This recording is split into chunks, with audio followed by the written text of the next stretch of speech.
Hi everyone, it's Natalie Kling from The Art of Clean Living. And I realized that recently I experienced something that I thought I should share. It is a classic example of what I call the dance. One of the biggest tools that's helped me make health a lifestyle is this thing we call the dance. And it is a 2 steps forward, 1 step back process of living the ideal lifestyle and diet that I would like to be living, and understanding that I'm in a culture and a society where sometimes I want to participate in less than healthy choices, and that's okay. And so it's constantly choosing when to do that, and when to stay true to my healthy regime, and playing with that. And it's never a black and white answer, but it's a willingness to participate in that dance that's made all the difference for me. So many diets and dogmas keep us so on a black and white. You're either on or you're off. But I think committing to a lifestyle really necessitates that we allow for some room to play. And so my experience was that a couple nights ago I had a date night with my husband, and I was very excited about it.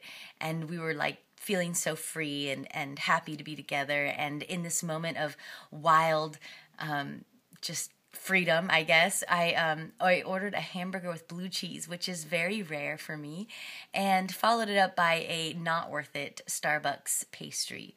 The next day, I went to a bridal shower, and I had not prepared for the long drive that it was to get to the bridal shower. I had not properly nutrified myself beforehand or packed nutritious snacks. So I got there, and I was very hungry and ate the bread on the table, which is something I just never do anymore. And then followed that lunch up with a sweet, creamy dairy pastry. So 2 days in a row, and I've gotten to a place in my life where I really wasn't feeling bad about the choices themselves, because I totally honor that these choices happen and that this is part of the dance. But I woke up the following morning and I was not myself. I was foggy and groggy and slow and not feeling happy or peaceful or excited for the day. And whenever I feel that way, I start to go back through my head, okay, what did I eat? And this is how food affects me. It's kind of my natural rhythm.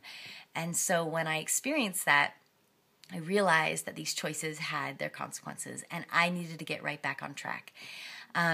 So the first thing I do is go to the refrigerator and get all the ingredients out for my green juice, because I want to flush the body.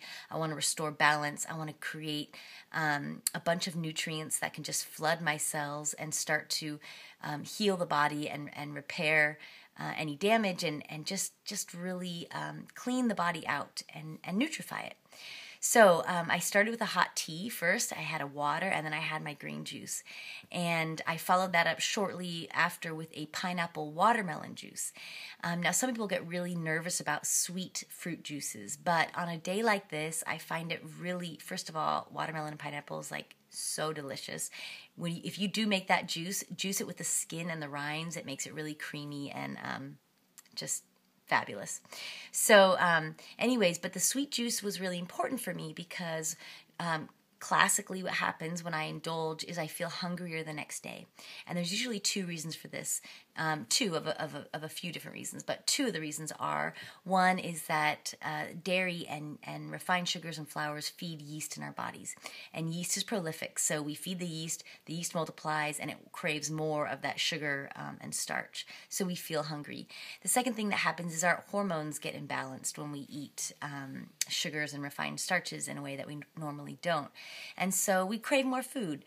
And so my option for that was to have a really sweet juice that sort of satiated that sweet desire, but I knew was completely strengthening and nutritious.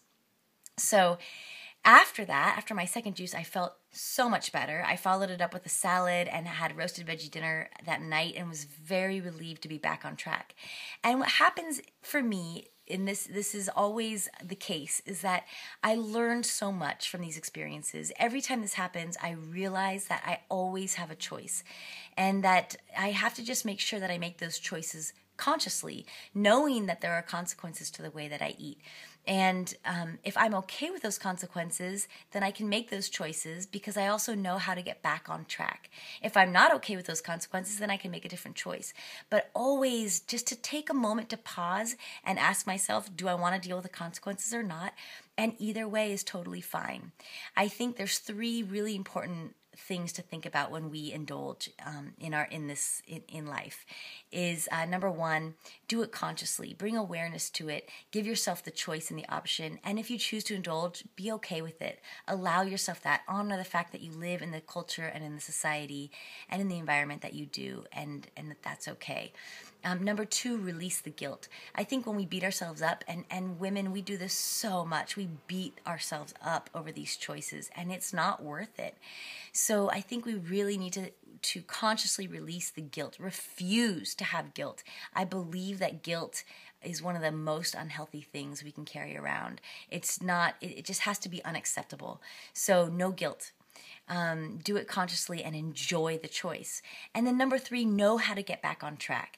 So keep your refrigerator stocked with upgraded snacks or juice ingredients or whatever it is for you that helps you get right back on. If you know how to get back on, you always have a game plan in your back pocket and you don't have to go long feeling like you've fallen off the wagon. So I hope that helps in the next time that you choose to indulge and gives you a little bit of insight into the ups and downs of making a commitment to a healthy lifestyle. If you like this video, please like it, share it, subscribe, and join me on this lifestyle series. Be empowered to be the most creative, happy, loving self that you can be. Thank you so much. Have a great day. Bye.